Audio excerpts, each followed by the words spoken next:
have news coming in from the Supreme Court. This is related to the Kartigai Deepam Rao. The Supreme Court has upheld Madras High Court's verdict in this matter. The Supreme Court has said that the High Court gave a balance order and thus they will not be interfering in this matter. Now, Supreme Court has dismissed the Muslim side's plea in this entire matter. The Muslim side had pled in the Supreme Court against the Madras High Court order, and the plea was against restricting namaz only to Ramzan. Remember, in this entire matter, the Kartigai Deepam, whether it should be lit at the Deepathun or not, that had become a huge controversy. Joining us right now is India Today's Anisha Mathur. Anisha, what has the court said?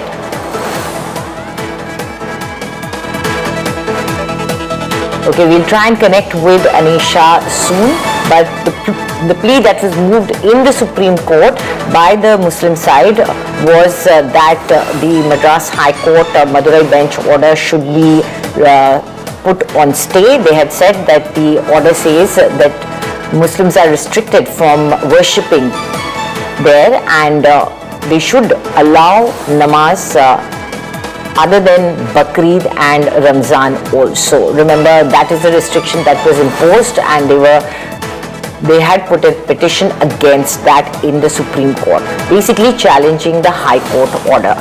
Advocate Prashant Bhushan said that they have restricted prayers only to Ramzan and Bakrid. There was no law and order problem. Despite that, this was done, and they were raising questions on it. Joining us is India Today's Anisha Mathur. Anisha, what has the Supreme Court said?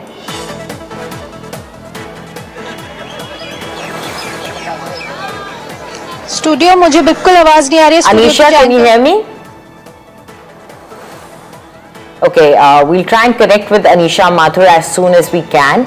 But as we were just telling you, the Supreme Court was listening to the petition filed by the Muslim side, which was questioning as to why the namaz or the offering of the prayers should be restricted only to Bakrid and to the Ramzan season. So this is what they wanted, that the High Court order should be stayed and namaz offering should be allowed. In fact, they had claimed that there was no law and order problem. This was presented in court by their advocate Prashant Bhushan, but the Supreme Court asked, if there was no problem, then why was there a necessity for peace committee meeting?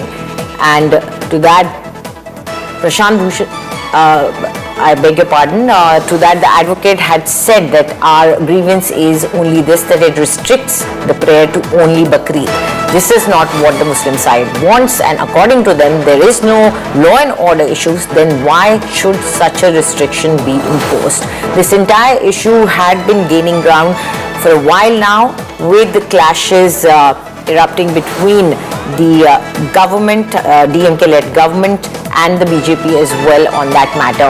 Joining us now is India Today's Anisha Mathur. Anisha, can you give us the details of what happened during the hearing in Supreme Court?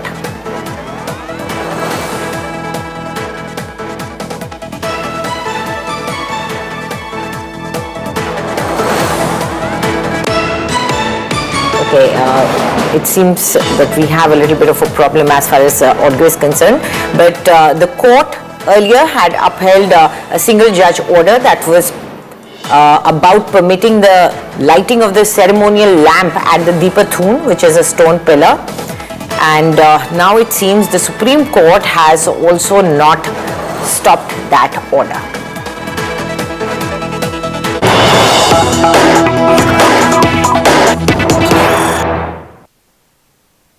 And we have news coming in from West Bengal, where it seems once again the issue of Babri Mosque 2.0 is erupting.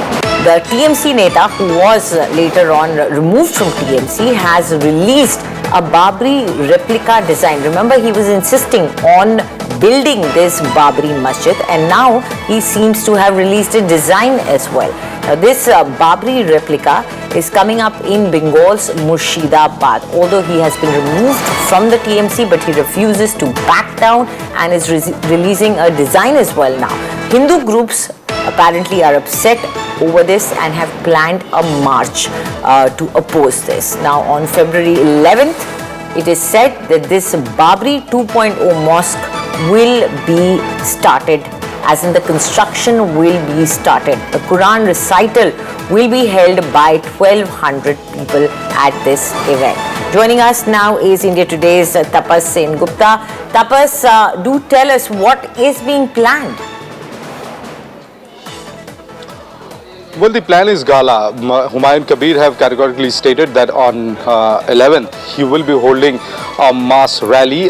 Multiple tableaus will be part of those rally, and approximately 100 cars would also be part of that rally that would march towards Beldanga. And after reaching Beldanga, from 10 to 12 there will be namaz where around 1,200 people would gather, and they would be reciting namaz all together. And after the namaz, they will start building Babri Masjid. They will be laying the first brick in that very place where Babri Masjid would come up. And little while ago, Humayun Kabir have also shared the picture, the design, how Babri Masjid would look. Now the stage is all set amid multiple political controversy in the state ahead of elections, that there have been multiple allegations against Humayun Kabir that he is trying to consolidate Muslim vote bank, and that would somehow put a dent into the vote bank of the Trinamool Congress. But he have rubbished all those claims. He said that he is working on for the people of Bengal, and that's his motto is to consolidate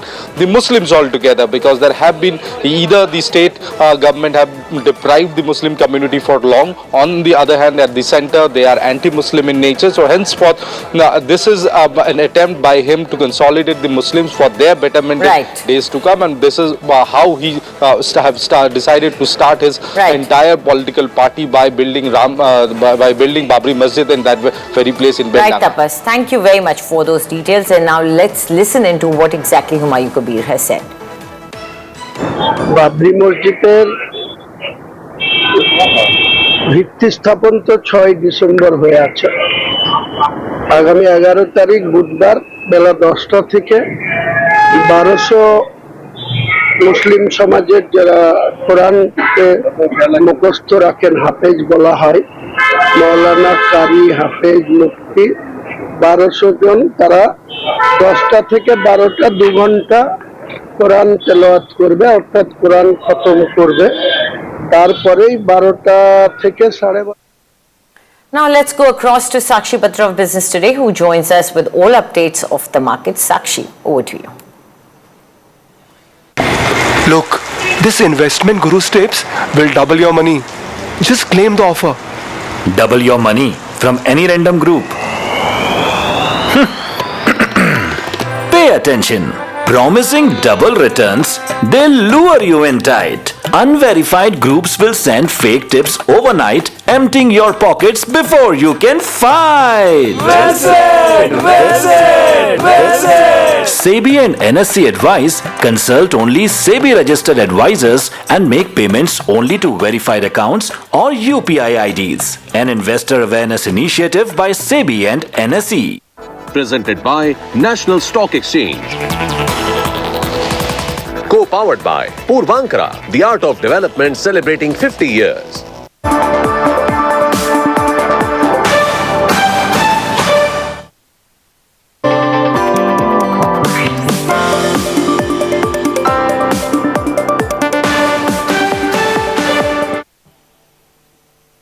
Good afternoon and welcome. You're watching the Business Today show for market closing. I'm Sakshi Batra. The show is presented to you by National Stock Exchange. This is where we get you all the market closing action on the Lal Street. First up, let's take a look at what's hot in the corporate and the financial world. Markets rally on positive cues from India-US trade deal details as well as strong global markets. Sensex jumps 400 points to near 84,000, while the Nifty rises 160 points to around 25,850. PSU banks and metal stocks lead the gains.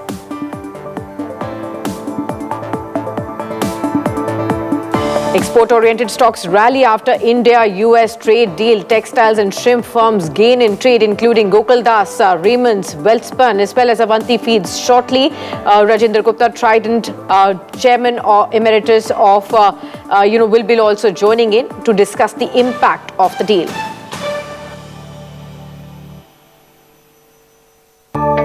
Moody's sees India's GDP at 6.4% in FY27, fastest in G20. RBI rate cuts likely to modest. Also, banks remain resilient despite some MSME stress, with loan growth strong and well as margins set to improve. India's largest bank, State Bank of India, shares surged by over 7% in trade to record high levels after Q3 net profit jumps 25% year-on-year to over 21,000 crores. The bank also raises FY26 loan growth guidance to 13 to 15%, while brokerage houses also lift the target prices on strong performance. The first Land Rover Evoque rolls off the brand new Tata JLR assembly line in Tamil Nadu's Ranipet. The 9,000 crore rupees project will now produce luxury and electric high-end vehicles for the group, capacity to be ramped up to 2.5 lakh units in 5 to 7 years from the current 10,000 units.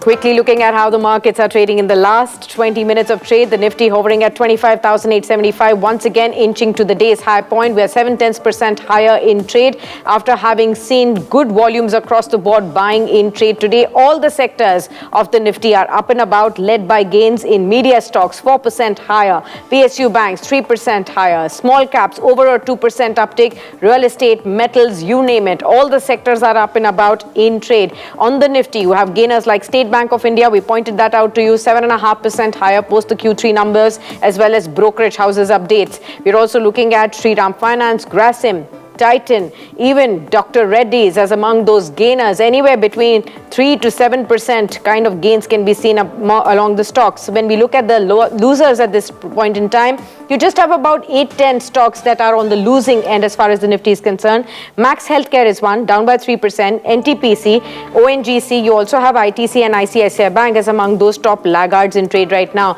But let's quickly welcome our guest on board. Avinash Gorakshakar, founder of Avinash Mentor Research, is now joining in on this program. Warm welcome to you, Avinash. Good to have you with us. For the last 1 year, we've been discussing about the India-US trade deal. When is it going to happen? Finally, it's happened, and the contours are also out. And we are given to understand that this week itself, the tariffs will be brought down to 18%. We are also seeing a reflection across the street and among those export-oriented stocks and sectors right now. How are you looking at this development, and what do you think is in the offing for the markets post this deal? No, I think, Sakshi, you rightly pointed out that the US trade deal was awaited for a very long time. And I think now with the deal signed, the import tariff coming down from 50 to 18% is going to create a lot of buzz and excitement and positivity for the export-oriented sectors. You know, companies from the auto component space, the pharmaceutical, textiles, typically these are the sectors which are going to benefit significantly. And we have been talking to a lot of auto component players. They've been quite relieved because 18% duty is something which is very competitive, and that clearly means that more business could shift to India, because compared to China or other countries, the duty structure is definitely in favorable of India. I think broadly the markets have given a thumbs up, as you have seen the indices today. I think then it will be back to business as usual, and I think now with the Q3 earnings season also almost getting over, my sense is that you're going to see a lot of expectations that post-March, once this deal has been signed, you'll see a lot of FII flows, inflows also coming back. So I think that is going to be now the near-term trigger. I think the markets are clearly waiting that when the FIIs come back with a big bang, and I think hopefully after the January to March quarter, you could see this thing happening, and that eventually will further re-rate the market. So I think it's a good time to accumulate good quality companies. After the Q3 numbers, you get a better sense of the visibility of the top line of the order book. And I think structurally we are positive on sectors like auto components, capital goods, hotels, hospitality, and of course, textiles. So I think it's going to be a cherry picking market. I think go to do your homework and actually get to your buying list very soon. Okay, but I want to understand from you, how much of the good news is already getting into the price as far as the index move is concerned? And do you really see there is a further upside to what we are at currently as far as the markets are concerned? Remember, for the last 1 year, there have been topsy-turvy moves. We've been seeing extreme volatile moves as far as the markets are concerned. And of course, the markets for a large part have been directionless just because of this overhang. Now that that is lifted, how much of an upside do you still see from the current levels for the markets? See, I think the bigger move in the index would come only when we get some clear, strong, visible trend as to what the FIs think and how FIs get in the money. Because, on a broader index level, Sakshi, I think, the market will move only when large capital flows come in large cap stocks. And that is something which we expect the FIs to do. But overall, from the broader market perspective, I think, for smaller investors, I think rather than looking at the index, our sense is that, the index will move as it, goes. But there are many, many companies which have put out very strong quarterly numbers, have given very strong management commentaries, and the broader market is just waiting. I think the small retail investor has been quite, at a loss because most of the mid cap, small cap companies have not done well.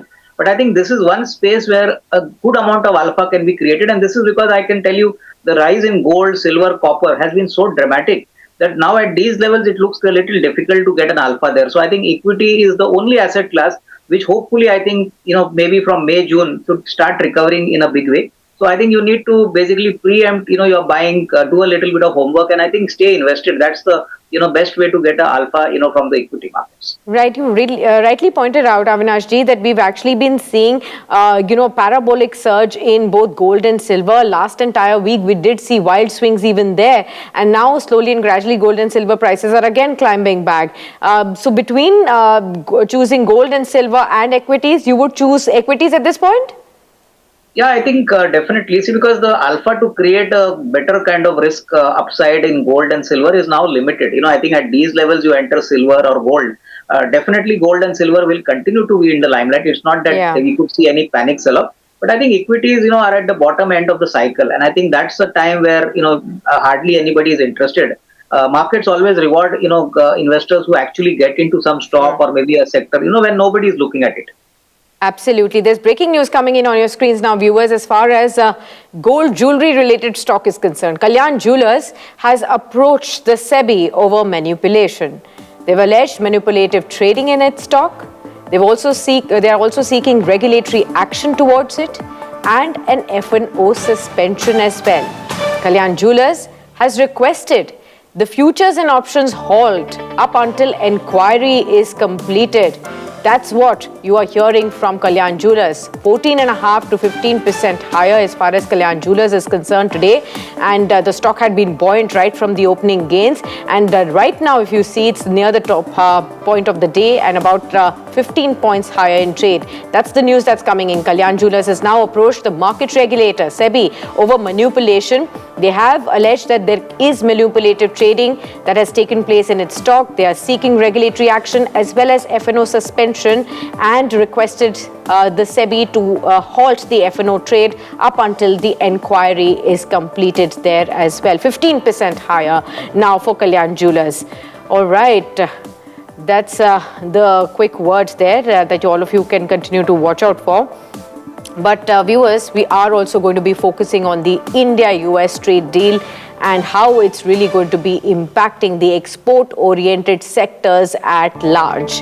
We are now joined by Chairman Emeritus of Trident, that's Mr. Rajendra Gupta, and he's with us to share with us how the new reciprocal tariffs set at 18%, the lower duty, and even in comparison to, say, our neighboring nations or our Southeast Asians like Vietnam, Bangladesh, which are still at 19% plus, how does this really augur well for India? Warm welcome to you, sir. Thank you so much for speaking to us on Business Today and India Today. I want to understand from you, first up, your quick reaction on 18% tariff. Is that a good tariff to look at from export-oriented companies like yours? First of all, thank you very much for giving this opportunity. I must compliment the government for making a thing happen after a pause of maybe a few months. The duty which is now imposed, 18%, is much better than the neighboring countries.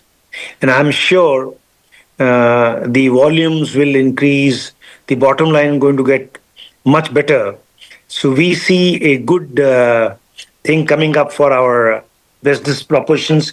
Maybe it might take 2 quarters. It may take one more quarter for that. And although in the previous quarters we did not lose much revenue, although we lost the bottom line because we did try to compensate our customers with the duty impact from own pocket. Of course, this might will take a reversal very soon. Mr. Gupta, how quickly does Trident expect to gain market share from these other competitors, when it comes to the home textile segment in the US, vis-a-vis the other competitors? Now you're better off. So how much more market share do you expect to gain? Yeah, you're so right. It will help. It might, we all know that there's always a market week in March, third week in US, where you go and meet all the customers and start renegotiating and negotiating again.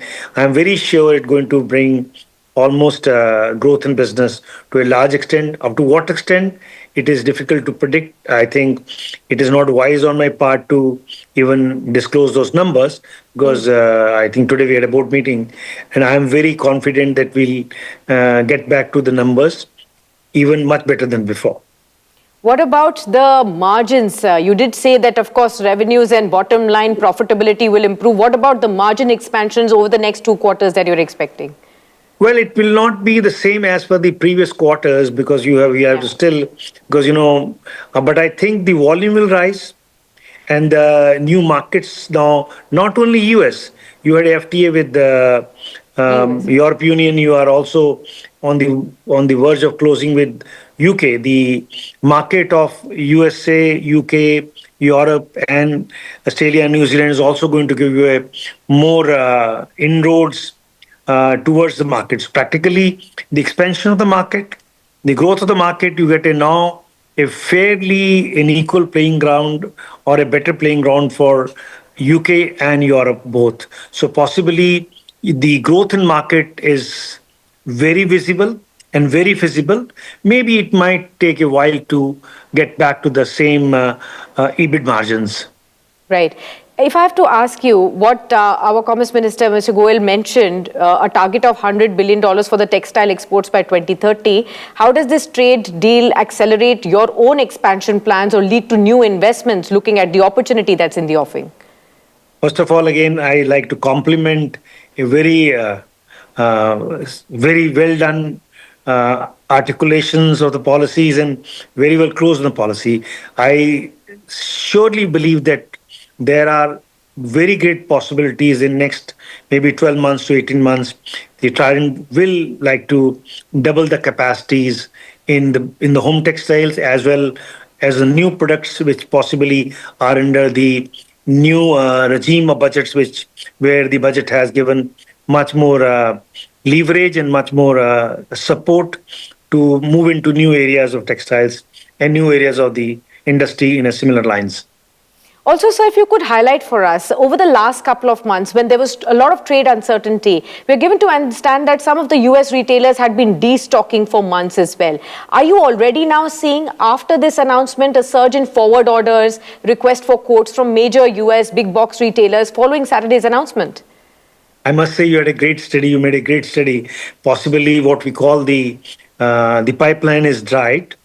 And there were also drop in the unit of sales in the US market because they also did made some better, they did try to rise the price. I am sure the mood upbeat with the retailers will really going to push for a larger demand from US customers. But on the same hand, you also had a new market emerging, which is the European Union and UK, where they're also appreciating that in next few months, those are happening and those orders will also come in pipeline. And the opening of the new markets, which is as compatible as US, where you had now, are more compatible than Pakistan, especially in the UK market and the European market. That is a add-on. Plus US market pipeline will also see a surge. And how to cope up with that could be a good challenge for all of us. Fantastic. Last question to you. We still given to understand this is an interim framework. So help us understand what specific non-tariff barriers or maybe technical standards are you urging the government to negotiate into the final bilateral trade agreement to ensure that Trident's products face zero frictions at US ports? Well, we had such a capable and a very the government understand much better than us. I think requesting the government or guiding the government, I don't think that will become, I will say I will not become that capable. But what is happening, there was some kind of a stress and uneasiness in the past few months, but I think what new thing happened is really a new hope of growth, multiple time growth happening across the globe. All right. Congratulations to you yet again, and all the very best for those multifold sort of growth prospects that you're looking at after the deal has been signed with the US and with the EU, and now in the offing with the UK that will open up newer markets for you as well, looking at doubling of your capacities and looking at grabbing all these opportunities. Thank you so much, Mr. Gupta, for speaking to us on Business Today. Avinash ji, let me come back to you, and I want to understand from you, how are you looking at the opportunity when it comes to the textile exporters at this point in time? You heard from the Trident management as well that they are looking to double their capacities going forward, looking at all these deals, newer markets, better competitive edge that we will have in comparison to the other countries at 18% tariffs. How would you look at these companies, and what would your pecking order be here? No, I think clearly, I think integrated players will do well. I think apart from Trident, you've got larger players like Arvind, Gokuldas Exports, Wellspun Living. So I think, a lot of companies are expected to do well in the year FY27. But as the promoter of Trident said, clearly, I think you need to wait for a couple of months.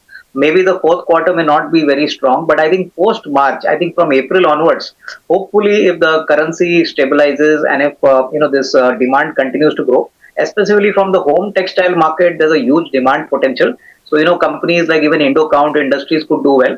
So my sense is that now investors should actually start looking at this sector because a lot of, headwinds have gone away. I think now there are a lot of tailwinds, and this actually should start getting trickling down from the May to June quarter. So I think definitely, within these companies, maybe Indocount or maybe that Wellspun, Arvind, Gokuldas Exports, I think one should start betting on the larger companies first. And I think then gradually look at the quarter one numbers for FY26-27. Sure.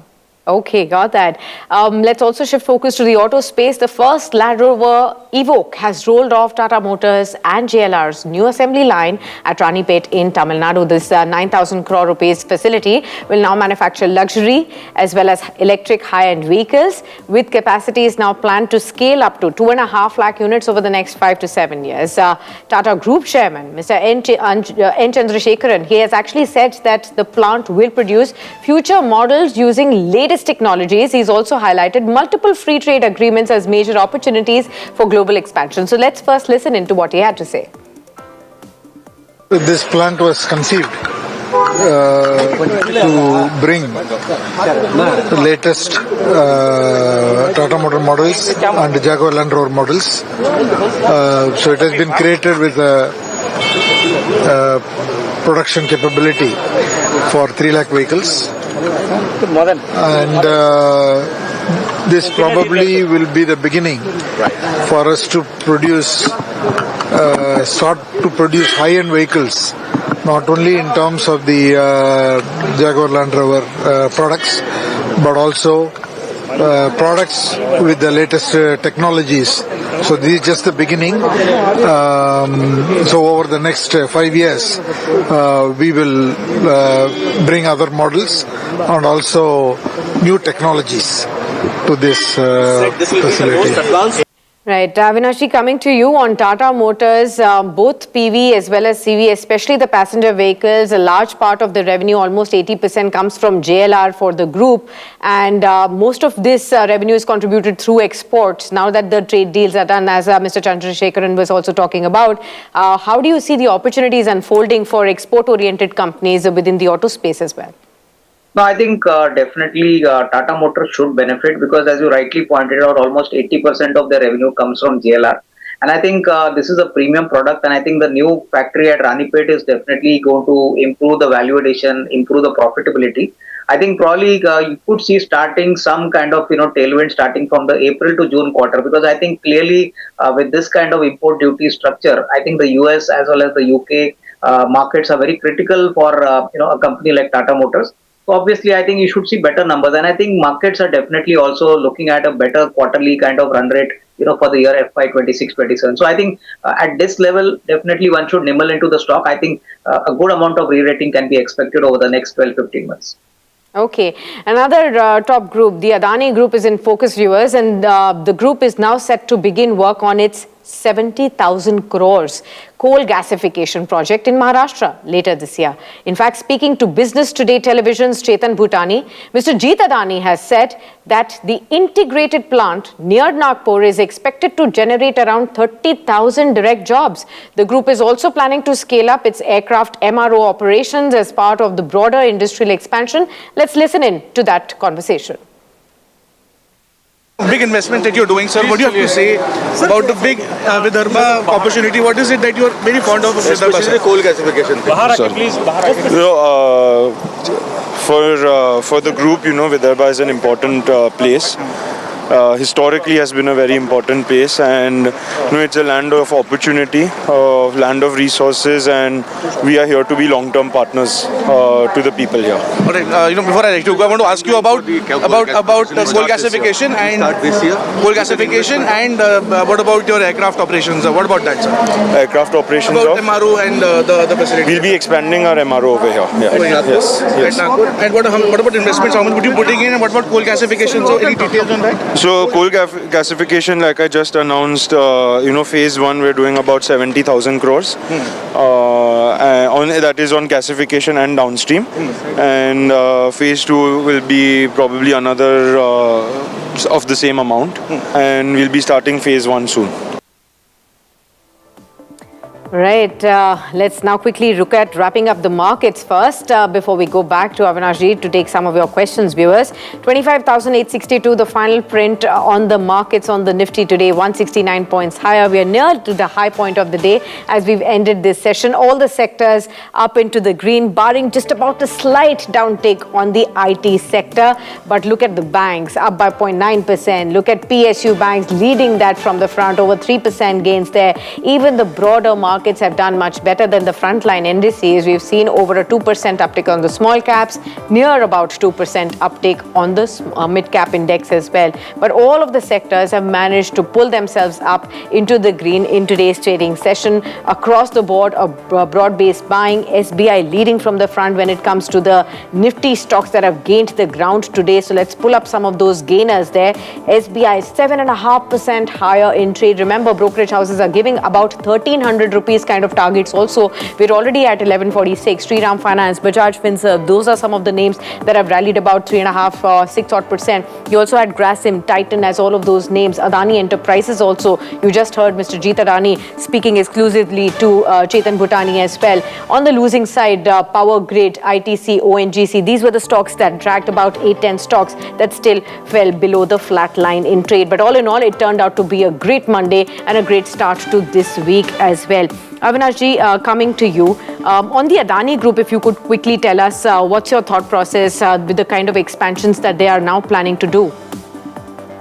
No, I think Sakshi, Adani Group is operating, in all growth-oriented sectors, and I think the kind of investments they are planning over the next, say, 2 to 3 years, I think clearly the markets are looking at kind of a strong growth trajectory from all their group companies. I think within these companies, Adani Ports, Adani Power, or Adani, Transmission, these are companies where a lot of investment has already been lined up. So I think, investors need to take a very conscious call that if they want to bet on India, they cannot ignore the Adani Group. And most importantly, profitability-wise, these companies have delivered quite well on the numbers. We have been telling our clients to look at Adani Ports because we believe that the India growth story cannot be complete without, the ports getting the right and the true potential. So I think from a longer term perspective, one can look at these companies, next 2 to 3 years, we should see better kind of risk reward happening. But one aspect is that these companies are also extremely volatile. They are favorites of traders. So I think you need to be very careful when you take any position here. Especially for the longer term, the investment can pay off, but in the short term, the volatility will definitely continue to be there. All right, we'll take one query from our viewer, Satya from Hyderabad, who wants to know about PSU banks. He says that they have definitely gained today, but will this momentum continue or should I wait to invest? What should I be doing? No, I think, see, if you look at the numbers of SBI, which got presented last week, a 26% increase on a large base, I think that clearly shows that, the public sector bank pack has been doing very well. If you look at banks like ICICI or for that reason, IndusInd Bank or Axis Bank, this growth rate is significantly better. In fact, in the smaller public sector banks like Bank of Maharashtra, I would suggest that this is also another interesting bet, a very strong growth in CASA, a very strong growth in the profitability. So my sense is that, start buying PSU banks in a basket approach, stocks like Canara Bank, Bank of Baroda, PNB, or for that reason, even SBI on lower levels can be a good defensive bet. I think you need to believe in the India story, and I think next 12 to 15 months, sure.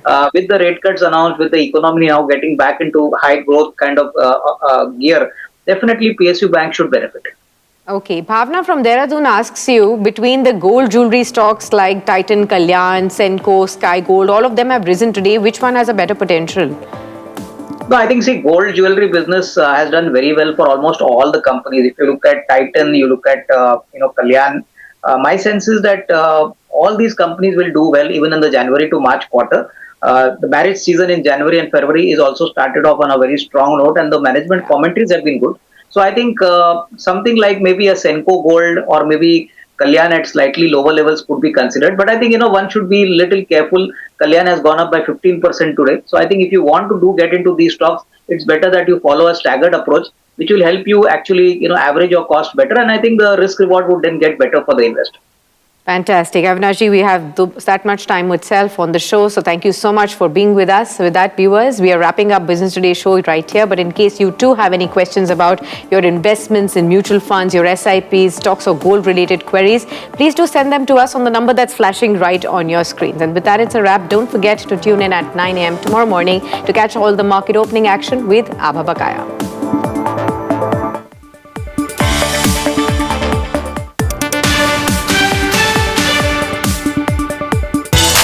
Presented by National Stock Exchange.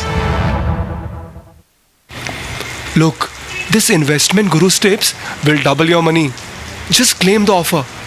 Double your money from any random group. Pay attention. Promising double returns, they'll lure you in tight. Unverified groups will send fake tips overnight, emptying your pockets before you can fight. Well said! Well said! Well said! SEBI and NSE advise consult only SEBI registered advisors and make payments only to verified accounts or UPI IDs. An investor awareness initiative by SEBI and NSE.